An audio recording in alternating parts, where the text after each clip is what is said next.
Namhlanje-ke ekuseni ngithe uma ngivuka ngayithela phezu kwey'ndaba ezithi there is a leak video kaMsholozi ekhuluma nabantu ukuthi kunabantu abaplantiwe ukuthi bazokhuluma naye bamconvince ukuthi asebenzisane nala amanye amaqembu iqembu lomkhonto wesizwe akungabe iqembu nje lomuntu oyi-one. So ushaya ngonyawo phansi-ke as always. Into engiyibukayo-ke mina la ubuhlakani. Siyakhumbula ukuthi ngesikhathi kufonywa iqembu lomkhonto wesizwe abantu abaningi bebekhala ngokuthi why leli qembu lingayi kwi-conference, why lingayi kwi-conference, and then kwathiwa asiyilapho indaba ilaphana kuZuma, kuzoziwa ngoZuma la. So laphana ngibona ukuthi kwaba ubuhlakani obukhulu because iqembu ngolivula obviously ngena abantu even abangenasidingo, abanye basuke beplantiwe kuba zizoba lula ukuthi kuplantwe abantu, and uyazi ukuthi abantu bangene behlale laphana ey'khundleni, abanye ababengayijwayela nje nanemali, uthola ukuthi umuntu uselaphana kube lula ukuthi umthenge lowo muntu enze izinto ezizoba umonakalo.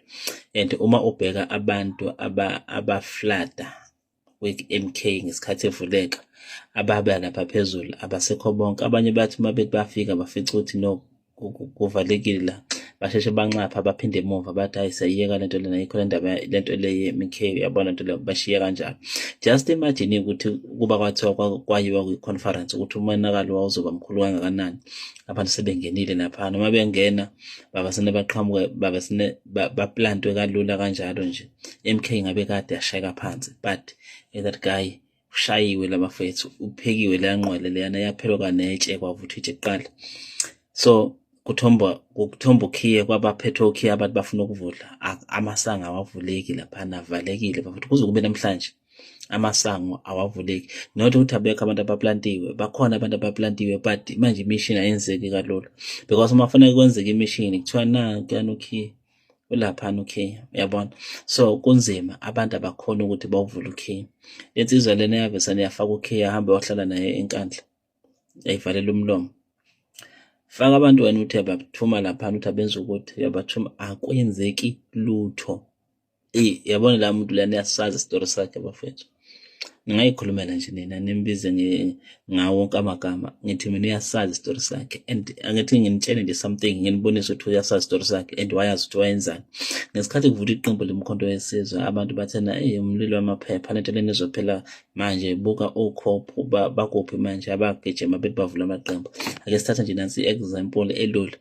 Uma sikhumbula ngesikhathi bekhuluma kanjalo abantu, iqembu le-MK belingenayo ngisho A1 iwadi, right? Iqembu lomkhonto wesizwe belingekho ko-Eastern Cape. Iqembu lomkhonto wesizwe by that time belingenawo ama-big shot, abantu abafana nabo Floyd Shivambu, abantu abafana nabo Manye, abantu abafana nabo bonke laba abantu esesibabona laphana kumkhonto wesizwe babengekho, right? So ngitshela ukuthi from that time up until the time kungena bonke laba bantu, ukuthi iqembu lalikhula yini noma lalehlika lashona phansi. Ithi impendulo lalikhula because kwaba khona abantu ababe professional, babevele bekhona, it's only that babe ngaphandle, babesebenza bengaphandle. So ngamanye amazwi alikaze lize lehlike lishone phansi, liphinde likhulile ngaleso sikhathi. Kuthe uma bengena kwathiwa abantu badlala ngesikhathi sabo, baya kulento lena ewayo, umlilo wamaphepha.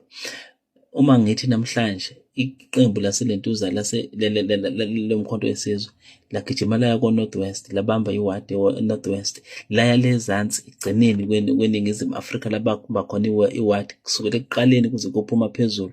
Nanka manje amawadi ayakhula. Umbuzo uthi ngabe liyakhula noma lishona phansi? Zolo lokho ngomhla ka-18 bethole enye iwadi futhi khona la eThekwini kumasipala, kwiwadi enemali, iwadi enkulu. The question is, liyakhula leli qembu noma liyaphansi? Only a fool will think MK is going down. MK iyakhula. Abelungu bayakwazi lokho, bobabuza abelungu bazokutshela ukuthi MK party is coming. MK party is coming. Nongabona uzozabona. Siyagwaza lisilima. Siyagwaza bafethu. Gwaza mkhonto. Gwaza.